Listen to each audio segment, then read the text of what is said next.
மின்சாரத்துறை மற்றும் மதுவிலக்குத்துறை சார்பில் இன்று சட்டப்பேரவையில் பல்வேறு புதிய அறிவிப்புகளை அத்துறையின் அமைச்சர் தங்கமணி வெளியிட்டார். இதுகுறித்து அவருடன் நமது செய்தியாளர் லாவண்யா நடத்திய கலந்துரையாடலை தற்போது பார்க்கலாம்.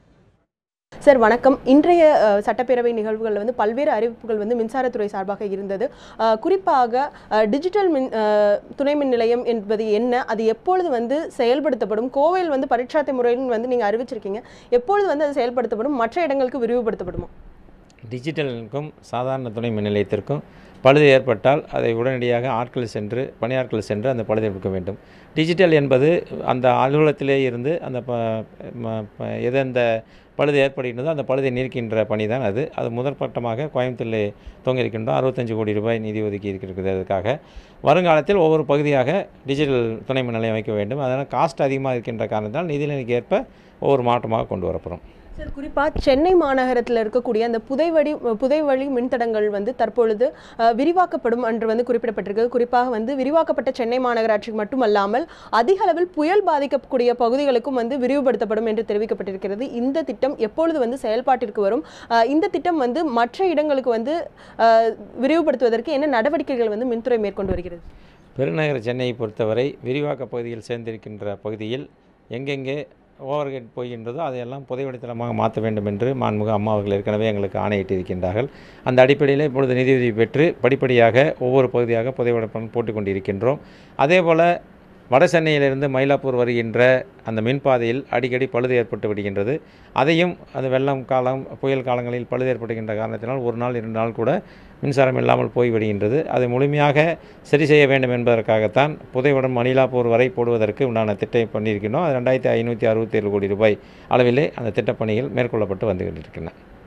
சார், குறிப்பாக அடுத்த 5 ஆண்டுகளுக்கு சூரிய மின்சக்தி மூலம் 5000 மெகாவாட் உற்பத்தி செய்யப்படும் என்றும், அதே போன்று ஒட்டுமொத்தமாக மின் நிறுவுதிறன் 20,500 மெகாவாட் வரை உற்பத்தி செய்யப்படும் என்று குறிப்பிட்டிருக்கீங்க. இதை எவ்வாறு மின்சார வாரியம் மேற்கொள்ள இருக்கு? இதற்கான திட்டங்கள் செயல் வடிவம் பெற்றிருக்கா? என்ன மாதிரியான திட்டங்களை மின்துறை வைத்திருக்கிறது? மின்சார வாரியத்தில் 5000 மெகாவாட் என்று நாங்கள் சொல்லியிருக்கின்றோம். இப்பொழுது 1500 மெகாவாட் அளவுக்கு டெண்டர் கோரியுள்ளோம், ரிவர்ஸ் பிட்டிங்கில் கோரியுள்ளோம். அது நல்ல ரெஸ்பான்ஸில் இருக்கின்றது. அடுத்த 5 ஆண்டு காலக்குள் நிச்சயமாக 5000 மெகாவாட் சூரிய ஒளி மின்சாரம் உறுதியாக வரும். 13,000 மெகாவாட் அனல் மின் நிலையத்தை மாண்புமிகு அம்மா அவர்கள் ஏற்கனவே அறிவித்திருக்கின்றார்கள். அந்த பணிகளும் மேற்கொள்ளப்பட்டு வந்து கொண்டிருக்கின்றன. அதுவும் 5 ஆண்டு காலத்தில் முடிந்துவிடும். நீர்மின் நிலையத்தை பொறுத்தவரை புனல் மின் நிலையத்தை பொறுத்தவரை 2500 மெகாவாட் சொல்லியிருக்கின்றோம். அந்த பணியும் இப்பொழுது ஒவ்வொரு பணியாக ஆரம்பித்திருக்கின்றது. 5 ஆண்டு காலத்தில் முழுமையாக கொண்டு வரப்படும்.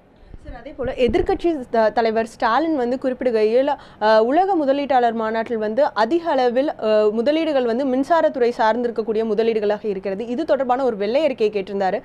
எனவே தற்பொழுது மின்துறை மூலமாக செய்யப்பட்டிருக்கக்கூடிய முதலீடுகளின் நிலை என்ன? இன்று சட்டமன்றத்தில் கூட எதிர்க்கட்சி தலைவர் அந்த கேள்வியை கேட்டிருந்தார். அதற்கு நான் தெளிவான பதில் சொல்லியிருக்கின்றேன்.